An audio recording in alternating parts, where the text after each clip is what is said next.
And good morning, my friends. This is MLive Chief Meteorologist Mark Torregrossa. Welcome to the MLive Morning Weather Update brought to you by Consumers Energy. Still a couple of hiccups this morning on Facebook, so we're broadcasting to you from YouTube and maybe through Facebook, technology. I thought, isn't it kind of ironic? This happened after changed to Meta, whatever it's called now. All right, let's get into it here. And the first thing to start with, there it is. The first snowman of the year. This is courtesy of the meteorologists at the National Weather Service in Gaylord. They're actually saying a little later than usual because it's a couple of days in November. Gaylord probably, on average, has its first snow sometime in late October, but there it is. And some places in the UP, Munising, 6 inches of snow so far. A lot of 3 and 4 inch reports in the UP and Gaylord area, 2 to 4 inches of snow. And so we got the colorful winter weather advisory maps going. And where you see the purple, that's a winter weather advisory. Kalkaska, Antrim counties eastward, and then across the UP too. So this is all lake effect snowfall. And here's the radar showing the precipitation. Now you'll notice the bands of lake effect cutting across Old Mission Peninsula north of Bay City down into Antrim and Kalkaska counties and toward Gaylord and Grayling too. You'll also notice precipitation in the southwest corner of the state. As far as I know, that's still mostly rain, but I would say there would probably be some snow mixed in there too. And this is the pattern that we are going to see. So we kind of know what the overall short-term pattern looks like. Let's get into the larger pattern. And those of you maybe just joining us on YouTube, this is MLive Chief Meteorologist Mark Torregrossa on the MLive Morning Weather Update brought to you by Consumers Energy. We do this every morning, usually about 9 o'clock, maybe even if I have my act together, 8:30ish.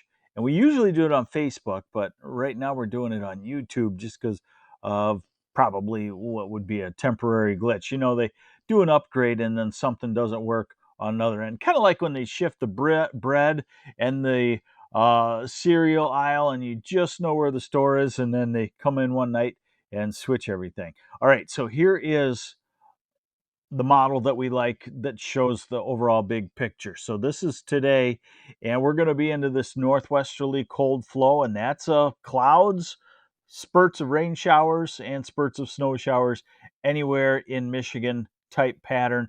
Lesser amounts in the southeast, very sporadic, and more amounts in the northwest. That will continue into tomorrow. We're cold again with that northwesterly flow, but the flow starts to break down. Thursday morning will be cold, and you kind of see the red lines moving across Canada. That's warmer air aloft. And still Friday morning, the cold pocket is stubborn into Michigan. And as we go to Saturday morning, the cold pocket trying to move off, but still quite stubborn. And then as we get into Sunday, we're into the warmer flow. And especially early next week, we're into a southwesterly flow. And maybe as we head toward about November 10th, maybe getting to 60 degrees. Now, I will say that we're out at 10 days here. That's November 11th.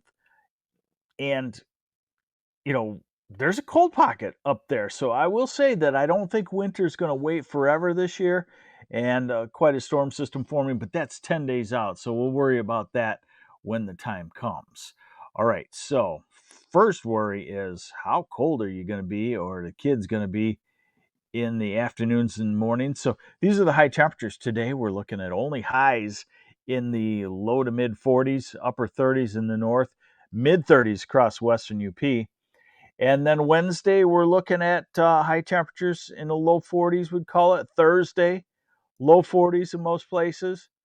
Friday jumped to 50 degrees. Saturday, to 50 degrees.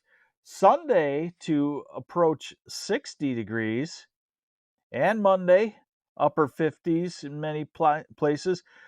Tuesday, maybe 64-ish, low 60s. That seems reasonable to me on a southwesterly flow.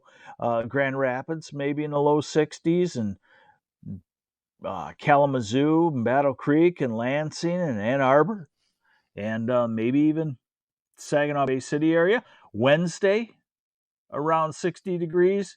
Thursday, still around 60 in the southern half. So we're looking at maybe 3 days next week in the 60s. And you see the temperature contrast. And I think will be a up-down type pattern in November. And that's pretty typical. These are the low temperatures. Now, tomorrow morning should be a pretty hard freeze in most places. When you're talking 28, 27, 29, that means you'll be below freezing for 3 or 4 hours to get to that. That usually firms the soil up and freezes it. Same deal for Thursday morning in the upper 20s in a lot of places. And Friday morning, maybe mid 20s in Saginaw Bay City, maybe a harder freeze. And in the north, maybe down to 20 or so with the fresh snow on the ground. Saturday morning in the 30s, Sunday morning in the low 30s in Detroit, but in the 40s in the north as warmer air starts to come in. And then next week, obviously, as we get to the warmer temperatures in the 60s in the afternoon, that would take the frost away during the morning hours. Even there, look at that, 10 days out, obviously. Thursday, November 11th, morning lows in the 50s. Of course, that would be with that storm system that would be in our area. So it's going to start to get active, I'll be honest, September is a really nice month weather-wise. It's a real good break for a meteorologist in Michigan. Usually not a whole lot of active weather. You got to worry about too much. And October a little more, and then November comes, and sometimes it can be quite active, and that looks like it could be the case this time. So we got some cold mornings. We got some fairly dry weather. After that, it comes to an end until late next week. And we have some temperatures that possibly head towards 60 degrees. Hey, thanks for joining me on the MLive Morning Weather Update, brought to you by Consumers Energy.